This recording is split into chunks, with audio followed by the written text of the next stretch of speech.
জুলাই আগস্টের গণহত্যার ঘটনায় মানবতা বিরোধী অপরাধের অভিযোগে সাবেক পুলিশ প্রধান চৌধুরী আব্দুল্লাহ আল মামুন সহ ৮ জনকে ট্রাইব্যুনালে হাজির করা হয়েছে।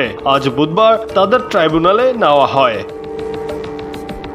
ট্রাইব্যুনালের চেয়ারম্যান বিচারপতি মোহাম্মদ গোলাম মর্তুজা মজুমদারের নেতৃত্বে ৩ সদস্যের ট্রাইব্যুনালে তাদের বিষয়ে শুনানি হবে।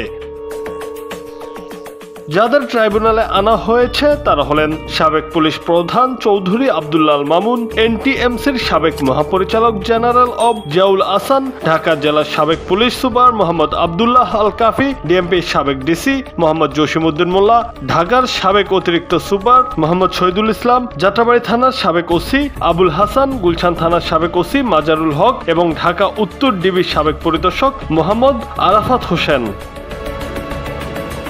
গত ২৭ অক্টোবর আন্তর্জাতিক অপরাধ ট্রাইব্যুনালের চেয়ারম্যান বিচারপতি মোহাম্মদ গোলাম মর্তুজা মজুমদারের নেতৃত্বে ৩ সদস্যের ট্রাইব্যুনাল প্রসিকিউশনের আবেদন মঞ্জুর করে এই ৮ কর্মকর্তাকে হাজির করতে নির্দেশ দেন।